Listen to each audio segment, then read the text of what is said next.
complementary run game that benefits from that passing attack. And then you give credit to Zach Taylor. Like, he's built that offense up for a long time now, where they have, I mean, you look everywhere, they can create problems for a defense. So it's certainly one where you see there's guys at the top of their game in a lot of different positions. Going back to DeMarcus's level of detail, you hear that a lot, like the guy's detail oriented. Can you give us, a non-Bengals specific example of like, okay, this is how fine we're combing through all this stuff? Yeah, I think it'll be like, hey, we're talking about maybe a pressure we could run or a coverage that complements it. And he'll go back and say, well, there was one from October 29th from 2022, this one from 2023. Like, his level of studying the game and being able to reference so much and put it together. Like, this is a guy that, I mean, he's smart enough. He can coach any position on the team, it feels like, and just knows those levels from the corner position, okay, what the receiver's doing, the tight ends, the line, the quarterback, like the amount of recall that he has for certain things he studies, and he studies an incredible amount. Like, this is rare around this league that a guy has that level of detail in his approach and shares that knowledge with the rest of the group and collaborates with the group.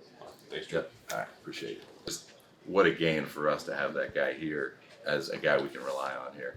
Any thoughts on Baltimore tonight against Kansas City? It's going to be a fun game. I'm excited for Zach over there, the defense coordinator. Coached him when he was a player there, and then got to work with him as a coach. Like, he's the real deal. I'm excited for that. Yeah. All right. Regarding Zimmers, you mentioned fit for the system. How much too is the system a fit for the player? Finding a role for someone and getting the best of him, putting him in a position to succeed, and not a position where he's prone to fail. Yeah, I think this system attracts selfless, physical, hard-nosed players that want to set the edge, that want to do the little things, that can get after the passer when it's time, but then do everything else with that. So I think, like you said, like sometimes a system can benefit the player just like the player benefits the system. And I think having a guy like that down after down after down can give you that consistent edge and play with his hands and convert on play action. Like, this is an all-around good player for us that in any situation you're happy to have out there, and it's a huge game for us. How rare is it to find guys that are willing to do the things you're talking about and use that word selfless? This has been a system for a long time that has not necessarily produced a ton of big sack number guys. For sure. Is it hard to find those types of people to play the position that? Yeah, and I think you see, like, what it has produced is winning football and, like, winning third down defense, which those edge rushers, maybe it's not a high sack total, but it's high quarterback hits, it's high hurries. It forces that quarterback to go through his first progression and not get to the second or third because he's got to get rid of that ball. So, like, I think when you look at guys like Hightower, you look at guys that have been here and been able to rush on third down, like, even though those numbers may not be 20 sacks a year, what those guys have is they have impact plays, and you don't know which guy's coming. And I think that goes to the selfless nature of it. It's like 5 guys could be up there, shoot 6 guys could be up there. You don't know which one's going to get home, and I think that wealth gets spread around, and it's something that quarterbacks have to worry about for sure. Coach, I'm sorry if you already asked this, but O'Shane Zimenez, I was kind of surprised seeing how little he played last year with the Giants, considering the tape looked good. For sure, yeah. Made the most of his opportunities. So is there any difference this year? Because it seems like he's going to be a real important player for Yeah, I would say, like, maybe you were surprised. I was not surprised. This is a guy that is a really good football player. The one thing he did is he changed his body, and he really just worked on, like, his movement skills and his explosion coming out of his stance. And he really worked at it. And I think, like, however things ended for him in New York, he dedicated himself in the offseason that he was going to get into a camp and he was going to make somebody's team, and that's exactly what he did. It's a credit to the work that he put in. He's a special guy. Like, I don't know if you guys have been able to interview him, spend time around him, but he's as humble and as selfless as they come. And, like, guys like that, you're so happy for their success to get on this roster, and then let's see how far we can take it, because he's the guy we want out there, and we're excited to have out there. Thank you so much. Cool. Appreciate it. Thank you. Christian hasn't been in the mix for a while. We don't know if or when he's going to be back this season. Just how do you feel like the group has kind of handled that absence, and what spot do you feel like they're in going into the season? Yeah, I mean, we have who we have, and the next man in. So the expectation hasn't changed for who's here and what we're doing with who's here. So yeah, I think that's been a staple for the Patriots for a long time. So we just got to develop the guys that are here, and hopefully they take advantage of their opportunity. Coming in, having now worked with this group for several months, has anything surprised you about the players you have in your room? No, I mean, they're very coachable. They work hard. It's important to them. They try to do everything you ask them to do in the way you want it. So just, pleased with the guys we got, and just got to make sure that come Sunday we're ready to roll. Some things like that. So it's nice to add some size for sure. Tristan Hill was here for a while on practice squad last year, now being active roster guy. Have you seen him develop over these last couple months? Yeah, I would say, I thought he had a pretty good camp. He's come a long ways from where he was in the spring when I first got him, from a standpoint of playing within the scheme, using his hands, being disruptive in the run game, and then, affecting the quarterback as a rusher. So he plays to his ability, which is what you want from a guy. Sound like teasing already. We just talked to DeMarcus about how much Gerard's involved in the game planning. He made it sound like he's kind of handed it to the whole defensive staff. Can you just talk a little bit about how much Gerard is giving his input versus being hands off? Yeah, I think DeMarcus kind of talked about it, and I don't know what he said, but it's business as usual when that door closes. If somebody's in there, they're giving their opinion on what we're doing, and if he's in there and he has a thought, that's great. If he's not, we're more than capable of doing it on our own. So. Yeah, I don't know what DC said. So. Well, that was the gist of it. Yeah. We were like, how involved is he? He's a defensive guy, played here, coached here. Like, yeah. That kind of goes without saying. We didn't know if he was setting the outline, and then obviously you split it up red zone, third down amongst yourselves. But it sounds like are he and DeMarcus kind of setting the agenda? Just how does it work for people not in them? Yeah, I would say just in general, DC sets the game plan. If there's adjustments, Okay. then we're there. I don't know what was said, but I know DC's more than capable of doing it on his own. Yeah, so. Cool. You may have been asked this before, Hoping Gonzalez. Did you have to kind of reboot his entire career, given that he didn't play much last year? Reboot his career? Like, No. Begin from the beginning. Nope, not at all. I have a lot of faith in Christian. Christian's a great player. He's going to be a great player. I think he's more than capable of picking right back up where he left off, and his ability is one that I trust. So let me rephrase. Are there nuances to being an NFL cornerback that he may not have picked up because he didn't play much last year? Well, that's just experience in general. It's just like all the reports that you do, right? The more you interview somebody, the more I can get away with this question. This question, I'll get the answer I want. It's just how many routes did you see? How many stems, right? The more football you see, obviously, the better you get. You look at guys that have played in the league for 12 years. They don't stress as much because guess what? They've seen that route over 100,000 times. I'm over exaggerating, but it's just experience is experience. But when it comes to ability, really no question in that. Christian's talked to us about something he did in college and still does now, studying the mannerisms of receivers, how they're working their hands, their footwork, their alignment. Is that something you're involved with too? I mean, obviously scouting is scouting. Yep. But down to those kind of little details, have you talked with him about Yeah, those? so we'll talk about it big picture for the whole room. Like, hey, this stem is this stem is this. You try not to say, hey, this is 100%, because as a coach, when you say, hey, this is 100%, guess what? They do it one time where it's not. It'd be like, you said it was 100%. So, we'll talk general concepts like that, but I tell these guys too, like, look, I'm going to know the receivers really well, but you should be obsessed with the receivers, right? You should know them better than I do. So they should pick up on things like certain nuances that, I may have missed watching the big picture. How detailed do those tells get? Like, how small can they be and still? They can be meaningful? as tiny as weight distribution. Okay. It's just it's how obsessed do you want to be about it. And how does that go in the classroom? Yeah, no problem. When those guys picked up on something that you didn't because they've been watching so much, how does that kind of conversation go? Yeah, no. So they bring it up, on the sideline, or classroom, and so I'll kind of hear them whispering a little bit in the background. I'll be like, what'd you guys see on that one? And so they'll talk about it as a group. I love my room and how these guys work together. They do a really good job. Like, hey, I saw this. Hey, I saw that. They're not going to use absolutely everything, because how are you going to play fast if you're thinking about a million things, right? So you find a few things, you hang on to it, right, and you see if those tendencies play out. So is that something you go back to? You still have a lot of guys who were here last time you played the Bengals in 22.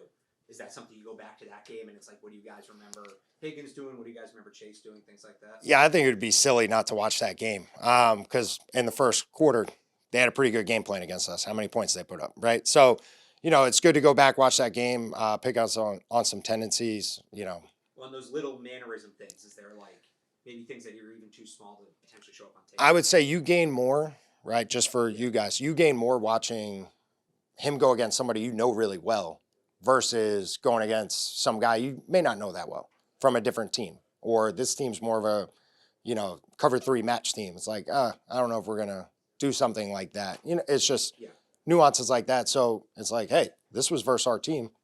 This is a pretty good indicator of what it's gonna be. Mike, you talked about Christian and obviously Jonathan Jones. And I'm talking about like releases at the line and stuff like Okay, that. Like, I'm not talking like scheme. You're talking about like the weight I'm not talking about distribution. scheme. Right. I thought you were talking about like the weight distribution and the little things there, like the little tells. Is that stuff you can get from those old matchups? Yeah, I mean, he's the same guy, is he not? Right. So unless he's changing it up, heavily, then it is what it is. Like, that's what you'll see. Both those dudes are great players. So anything you could pick up watching those guys is great. Just your thoughts beyond Christian and Jonathan Jones, how you feel about the rest of your room? Yeah, I feel really good about my room. Really like those guys. Those guys do a really good job of coming to work every day and getting better. And, like we've said from the very beginning, like that's my goal as a corner coach, to make these guys the best players they can be. So I feel really good about where everybody is right now. Specifically Alex Austin, him having a full offseason with Yep. you. What have you seen out of him? Yeah, so Alex has done a great job of trying to learn the whole system. He's done a much better job of that. Really, we kind of put him into the fire last year, kind of threw him in, and, he responded well to that. But now just understanding, versus this, in this coverage, this is really the route I need to be concerned about. Like just seeing the whole picture, he's done a much better job of that. Yeah. So.